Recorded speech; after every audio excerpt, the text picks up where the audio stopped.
Vikings talk. It's Purple Daily on Score North and ScoreNorth.com. Purple Daily, presented by Surly Brewing Company. Kellen's having a good spring so far, working incredibly hard, digesting the system. He made a couple checks yesterday at the line of scrimmage that, he wasn't prepared, play-by-play for, of, hey, make sure on play 12 you're ready to do this. He just kind of instinctively did that. Those are the little things you look for. Obviously, Sean had some, great work at the line of scrimmage as well over on that other field when we were working kind of twos versus twos over there. But across the board, our quarterbacks have been a huge driving force, that whole room, all four of those guys. Purple Access, Zolgad, Star Tribune sports columnist Chip Scoggins, and of course, the man who produces it all, who leads the way, Declan Goff. Purple Access, presented by our friends at Surly Brewing. Chip and I both will tell you that if you are thirsty and you want a good beer, Surly and Surly Furious is the place to find it. And also by TCL TV. Enjoy more with TCL. Any sports you watch on a TCL, well, let's just say it's a little bit better. That was Kevin O'Connell actually, it was Kevin O'Connell. This is Thursday. That was a Wednesday press conference he did. The Vikings were on the field, Chip, on Tuesday for what was OTA number 2. OTA number 3 is actually today as we record this. No access to it on Thursday. I heard you ask a couple questions, though. So I was going to start the show by just simply asking you what stood out to you about what O'Connell said at the press conference. Yeah, it was nothing really, I wouldn't say newsy. It is interesting, though. It seems like, I think as Joe Smith, somebody asked him what he wants, what's the number one thing he wants to see? Is it the feeling each other out process? And O'Connell said, we're past that stage. Like we've done that. Now it's about competition. And it's interesting once they got on, now that they can transition to the field from the weight room and the class study and all that, now it really is about guys earning the trust of the coaching staff. And the question I asked him was that what we've talked a lot about here is you have a large group of young guys who were in that draft class last year that didn't get a chance to play or show themselves. So you're essentially, and his staff is essentially evaluating two rookie draft classes, right? Basically. And how do you go about that? And he said, yeah, it's like, they did as much as they could in terms of whatever film they had on these guys. But yeah, he said it's almost a blank slate for a lot of players on this team. And even the second and third year guys, that they're trying to figure out who fits and who doesn't. Ben Gessling from my paper asked about, will we see any rookies that get to run with the first teams? Because I think all the rookies were basically running with the second and third teams, right? From what you saw. So he said, yeah, guys can earn that opportunity. And you'll see some of that, but just because you're a first round pick, you're not starting out with the ones. And so, I think it is for the coaching staff. This is really about their first chance of seeing guys on the field and what they can do. Now they're not tackling and going full speed, but you get some sense of how guys are going to fit with the new schemes. Now, I think that because I was not at the press conference, we were actually doing our show, recording it during the press conference yesterday, so I couldn't make it out there. But I did go to the Tuesday OTA, and Chip, I want to start here as far as that goes, because I'm guessing that you picked up on this as well, just being out at the press conferences on Wednesday, hearing O'Connell and players. It is remarkable how different it feels now. And I know it's a cliche, it changes, but Dalvin and Danielle Hunter both had pressers after they got done with the OTA on Tuesday. And they wouldn't elaborate, but both of them very clearly said it's fun to come to work. And I don't think, Chip, that I have ever seen Danielle Hunter as relaxed at the microphone and as comfortable as he was on Tuesday. I'm guessing you saw the same thing, but just from that standpoint, I don't know if it's going to translate to wins, but I will say this: the atmosphere has done a 180 at TCO Performance Center. Yeah, and Eric Kendricks talked yesterday, and he's the one that really got the ball started with all the atmosphere part on the day they were firing, when Zimmer and Spielman were fired. And he said, the total fear-based, we don't need a fear-based organization. And he was asked about that yesterday. And he didn't want to live in the past. Obviously, That's the new statement. Yeah, Cook said the same thing. Yeah, and honestly, it does him no good to keep hounding on how things were, but it's obvious now, and we felt it. Anybody who was around that team last year felt it. The air was heavy. Yes. The air was heavy around that team. Well and you put. felt it. You felt it during training camp. And part of that, I will say this, part of that was, Judd, the guys that didn't get vaccinated, that made the air heavy. Yes. Because Zimmer was justifiably irate about that. He said they're going to cost us games. Guys are going to miss games. He was mad at Cousins. He was mad at those guys that wouldn't listen to him, listen to the experts they gave him. So that part of it made the air thick. It was obvious that they needed to win to save their jobs. And so that created tension. And the one thing, and not to just keep pounding on Zimmer about this, but the one thing we've always said was, in every NFL season, there's tension, right? There becomes a point in your schedule where you've lost a couple, you haven't played or whatever. And he did not do a good job of lowering the temperature. He raised the temperature. So I felt like people were walking on eggshells, and it just felt like that all the time last year. And so I think the guys now feel like, yes, we can breathe. And whether it leads to more wins or not, you know, it's impossible to say that, but it feels like they can breathe again. Yeah, and it feels like people are having fun again, which it didn't. And you're right, there were a number of circumstances of why. Like, it wasn't just all Mike. But yeah, the pressure of trying to win was big. And look, I also think in retrospect, and I mean, to take like 2 steps back here, right or wrong, and it might have been for his health, in which case for him personally, it was right. Gary Kubiak sort of screwed him, because when Gary left and his kid and he's like, take Clint, he'll be good. I mean, poor Clint. I actually feel bad for Clint, because he was in so far over his head. Like, you see what O'Connell is trying to do now, and I don't know if that's going to work, but I will say this, from a starting point, it's, you know, obviously the most important side of the ball in the sport now. There's just so many nuanced complexities of things that must be done right. And Clint Kubiak had no clue. And he was thrown into, at best, a terrible situation for him personally. Well, with a coach who wanted things done, was rigid in the way he wanted things done. So, I mean, we saw when he could script plays, he was fine. And after that, it went to, you know, it was chaotic. They just couldn't respond and adjust. So, but no, you know, it does feel like they have a definite plan on what they're doing. Now, whether it works and how many wins that leads to, you know, remains to be seen. But I do think we can overstate collaboration and guys feeling good and shake my hand in a hall, you know.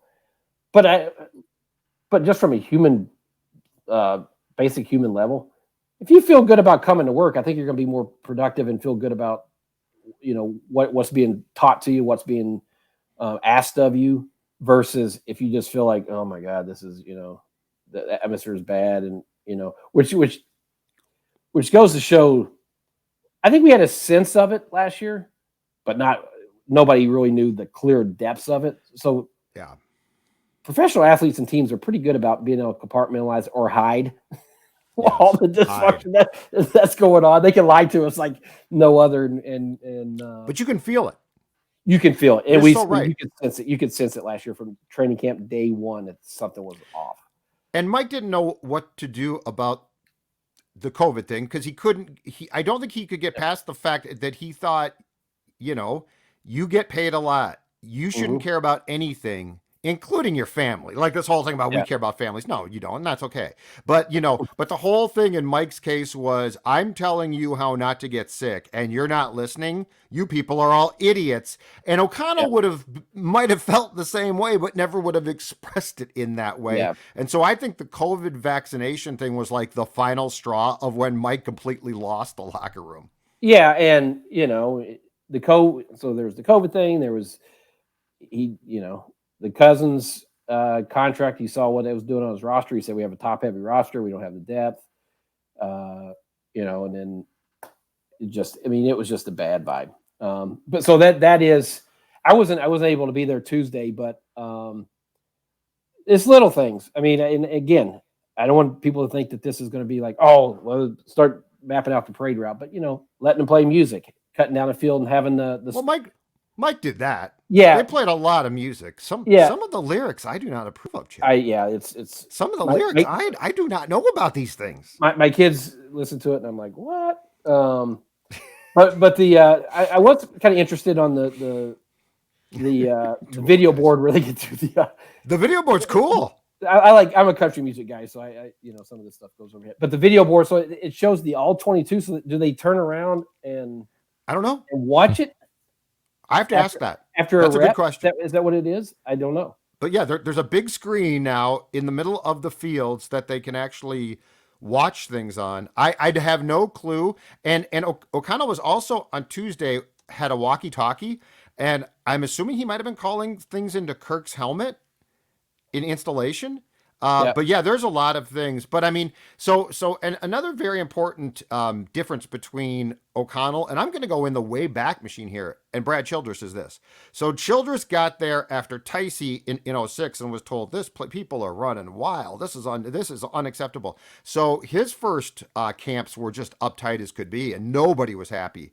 Yeah. O'Connell, and look, Kevin's going to have times where he gets that 3 a.m. call that a guy's in jail, and he's going to have to decide how to respond to that. But that being said, O'Connell is allowing everybody more freedom. And like us, like you can now walk up the sideline and watch part of practice and video from there. With Zimmer, you couldn't. So like it's an overall, it's not just the players, it's an overall vibe of we're not going to share secrets, but we're also not going to act like you are trying enemy. to you're trying to expose us. So I like where it's going. I'm very curious to see how it sort of lands, if that tracks. And I also will note he hasn't coached the game yet. Correct.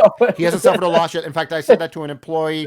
There was a guy on the sideline on Tuesday who said, man, it must be fun to be, the freedom to walk up the sideline. And the thing is, he doesn't have an L by his name yet. He hasn't had a bad watch. Very young. The presidential years thing is coming too.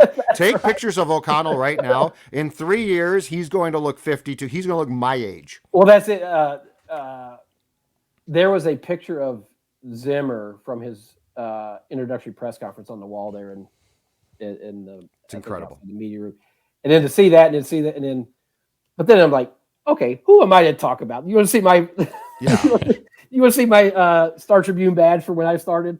I look a little older, a lot more gray hair, and I'm fatter, so I can't really comment on someone's period. But yeah, if someone asked O'Connell about that yesterday, like it's only been 2 days on the field of OTAs, but have you had kind of that moment where you're like, holy crap, I'm the head coach here of the NFL football team? And he said, not really, other than he can, sometimes he'll stop and say, hey, if I don't like the way something's going, I'm the head coach. I can stop it, or I can, whereas before, if you're a coordinator or a position coach, you're just like, I'd probably do that differently, but you say it to yourself. But now if I don't like something, I blow the whistle and they have to stop, and I'm the guy. Mental note, right? Yeah. But it's, and one thing I do agree that Zimmer said, I remember him saying that Parcells always said there's something that comes across your desk every day that you had no idea for, or you didn't. Yes. Because you never done it. You get phone calls. Yeah. You get, hey, guess what? When you're a quarterback's coach or an offense coordinator, if the defensive end has an issue, it ain't your problem. Correct.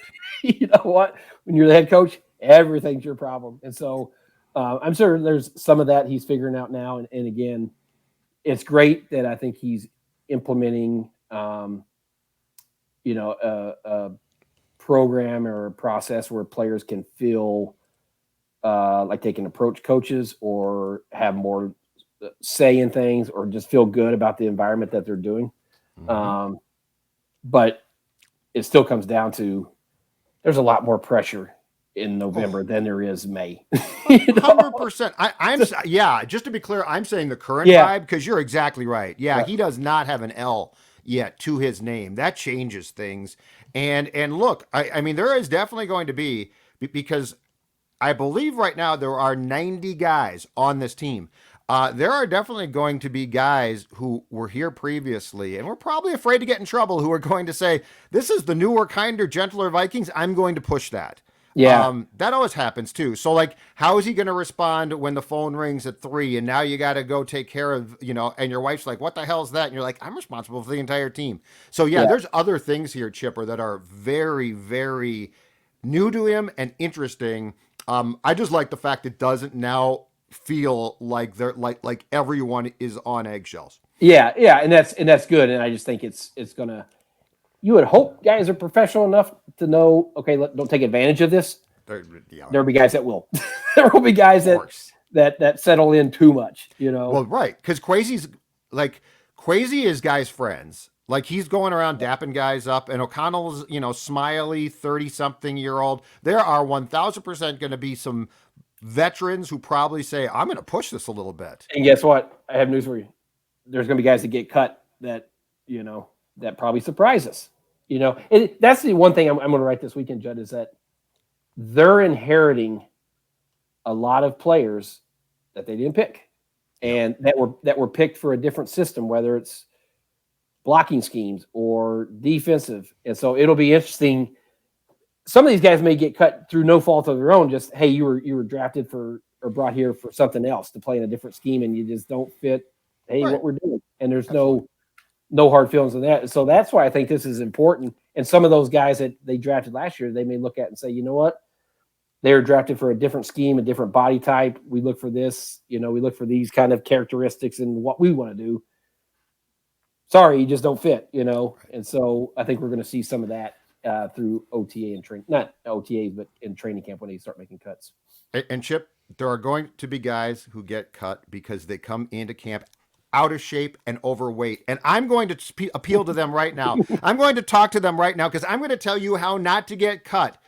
That is thanks to my friends at Livia Weight Control Centers. Their new Simple Start plan, only $59. That's right. I'm telling you right now, if you're going to take July and you're going to be like, oh man, training camp's going to be simple. No. You need to keep yourself in good shape.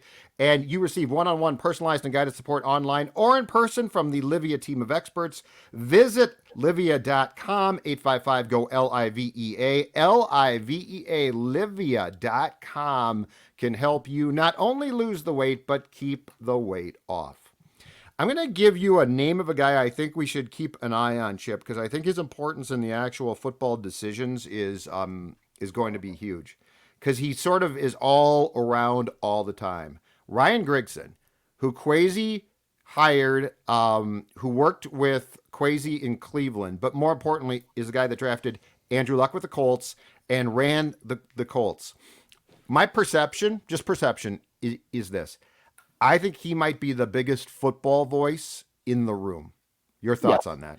Well, did you see I don't know if the listeners saw it, viewers, the 20-minute video that the Vikings put out behind the scenes? I did. Grigson was in that a lot. Yep. Right. And he was around Kwesi a lot. And you know what? He's been in that role, Judd, at a high level. And so he, just as O'Connell has things come across his desk, Kwesi's going to have things come across his desk. And it's nice to have a guy who's been there, done that, has the perspective of a guy who's had to make hard choices about roster construction and all this. So I think he's going to be a very big piece. I don't know that, we're going to be seeing him doing interviews, obviously. No. But I think he's going to have a very big presence behind the scenes in how the operation is run. And it's interesting that Kwesi just hired, sorry, I don't have his name off the top of my head, the guy from the 49ers to be the director of football operations, who's an analytical background, started in research and development for the 49ers and obviously made a huge impression with Kwesi. And so we are definitely seeing a fundamental shift in how they handle football operations with a very much analytical approach to it. And much like the Twins will never tell us how many people they have and how, like show us what that means, right? Show us how that works. I mean, we know spin rates and all these different things that they do with their pitching staff, but they're very secretive about what they do. I'm guessing the Vikings are probably not going to open the door and say, "Hey, take a look at how we're doing this analytics." I'm curious to see like how that fundamentally looks in football. We know in baseball, football. I would love to know how that really affects the day-to-day operation. To that point as well, it'll be, and again, to your point, we won't be able to actually probably deduct this exactly. But as we know that Rocco Baldelli is incredibly influenced by decisions made above him, it would be interesting to know how much of O'Connell's coaching will be influenced by Kwesi and his people and the advanced metrics as opposed to, this is just how I coach, which is, I think, probably safe to say more and more going by the wayside. Is it down and distance stuff? Hey, you got to go for it here, or I assume that's a big part of it. Or Yep. you don't kick field goal here. You always go for it in these situations. But it could be, but Chipper, it could go beyond that. Like there could be things that we always think are just football decisions that these guys have decided. No. There's actually a rhyme or reason to exactly how we think you should do things, and Coach O'Connell will be given that information to make the right decision. Yeah. It just feels like football is more baseball. Is so much of the analytics is pitching and hitting and swing playing and all the spin rate and throw your fastball more this number of times. Football just feels like I'm not saying football is such an emotional game and it's in the spur of the moment. Sure. That's not to say when you get to 4th and 1 inside your 4, you always go for it, right? That's going to be your organizational philosophy. These situations, you're always going to go for it, or you're always going to do this. So I think it'll be shaped in that way. But it just feels like there's so many, bullets flying on game day. It's like it'll be interesting to see how you implement the analytics in that sport as much as we see it dominate baseball.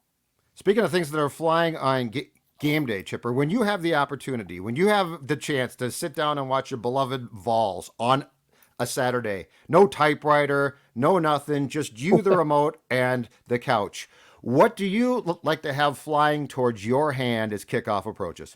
I still want to write my stories on a typewriter, the old time. Zing! Yeah, bing! That's right. As a kid when I was trying to practice my sports writing. Football Saturdays in the fall.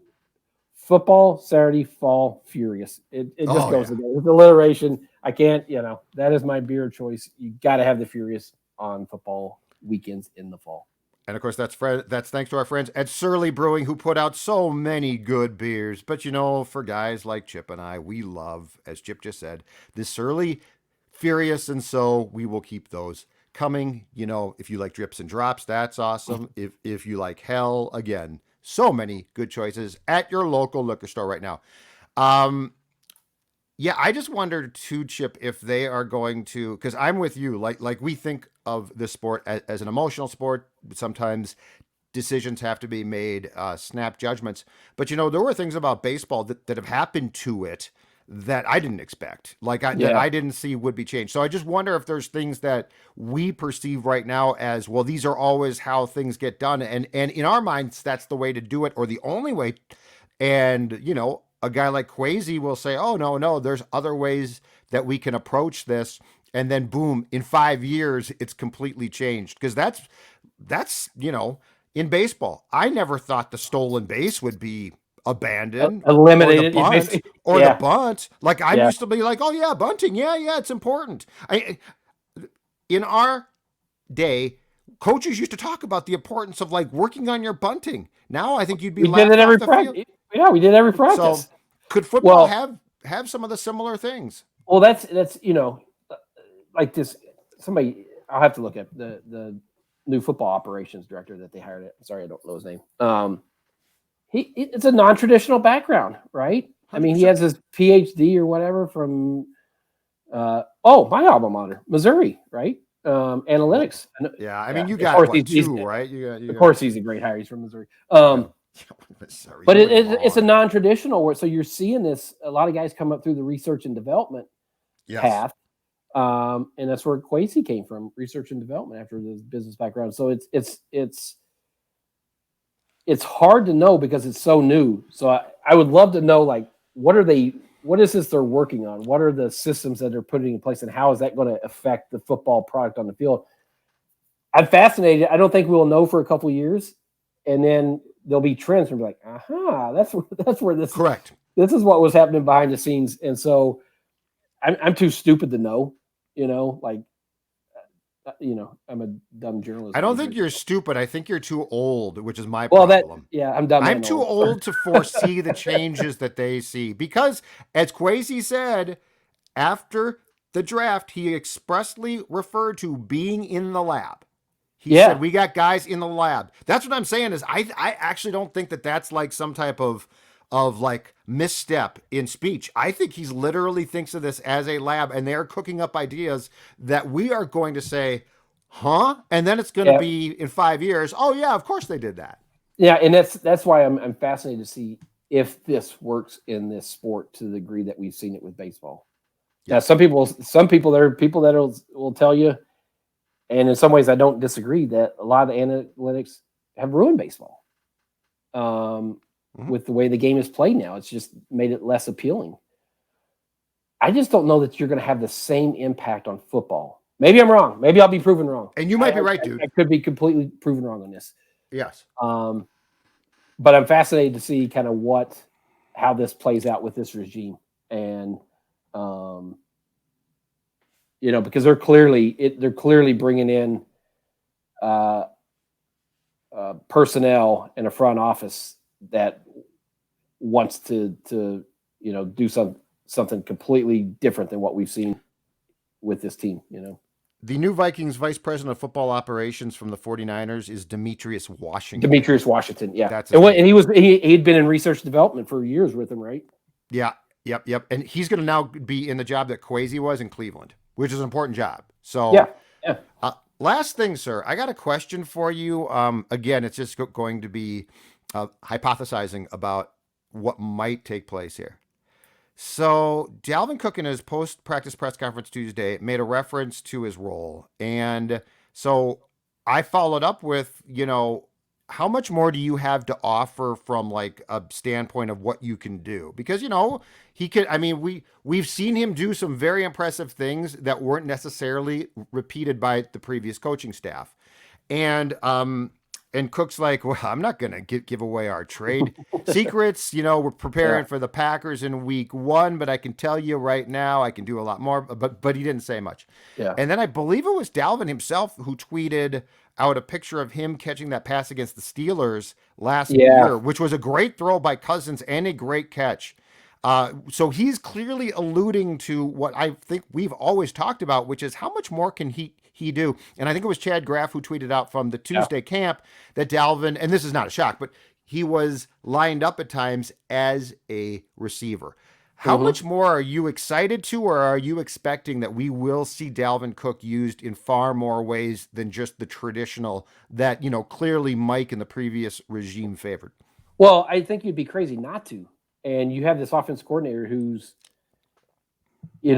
comes from a creative system where I think you use your best players however you feel like you can get an advantage. And this is something you couldn't do with Adrian because he couldn't catch, right? They always talked about doing it, but he just, he had difficulty holding on to the ball as a receiver. With Dalvin, maybe you say, you know what, that guy's got some receiving skills. Let's use him in that or a handful of plays and see if you can pop a big play with him as a receiver. And so I do think you're going to see this coaching staff be more creative, try to unlock some things. And that's why not only Dalvin, Justin Jefferson. I think, and Irv Smith. I think there's potential. I think you have guys that are elite at their positions and in their skill set and physical makeup, that if you're O'Connell and the coaching staff, you said, why don't we try to use these guys differently to see if there's more we can unlock? Absolutely. Yeah. And I think they are quietly, without saying too much, because he still has to prove he can stay on the field. I think they are quietly extremely excited, and they should be, about Smith. He was back taking part. Now, to your point, there's no tackling, so it's not like, but he does have to cut. He was back with the first team, Irv Smith was, on Tuesday. And like, that's another one, because you talk about this illusion of complexity that O'Connell likes to talk about. And if you have Dalvin out there, Jefferson out there, Smith, Thielen, and you don't know what anyone's exactly going to do, and Jefferson 100% of the time has to be accounted for, that's going to open up opportunities for somebody. I don't know who, but somebody. Well, that's, you're right. Irv Smith has to stay healthy, but think about how we walked away from training camp last year after watching him. You're thinking this guy's going to have a huge role because he looks like the new tight end that you want, right? And O'Connell talked about it yesterday. Kevin Seifert asked him about, like, kind of what's your philosophy on the evolution in that position. He's like, everybody's trying to find those guys because of the matchups, and I think if Irv Smith can be healthy, he is a guy that could have a big year in this offense. And the last thing is O'Connell, and I like this, and this is very creative. O'Connell is acutely aware from an offensive standpoint what tight ends are doing to defenses. Mm-hmm. And if you have seen it, Chipper, more and more, the Vikings have fewer guys prepared to play linebacker who look like them. This Asamoah kid is smaller than Seen. Like, as far as like, Seen's a bigger body type guy. Asamoah, who was drafted as a linebacker. So the Vikings, I think, are very much prepared to basically rely on the front and Kendricks to stop the run. But everybody else, like these tight ends who are fast, everybody else is going to be covered by guys that at least have a fighting chance to cover them. Well, that's where I think you hit the nail on the head last time, where you talked about Harrison Smith's role and Seen's role, and having kind of these hybrid defensive safety, players where it's not your traditional looking defense, because the offense has evolved, so you have to evolve. And you're 100% right that they're adjusting to that. And so I think, that's what O'Connell has said all along, is like, as an offensive guy, he knows where they try to make defenses are vulnerable. So if you can share that with your defensive staff and say, hey, this is what we try to pick on, and this is how we exploit you, we have to figure out defensively how to counter that. Great stuff, sir. I will talk to you with more Purple Access next Thursday. All right, boys. Let's see you. Bye-bye.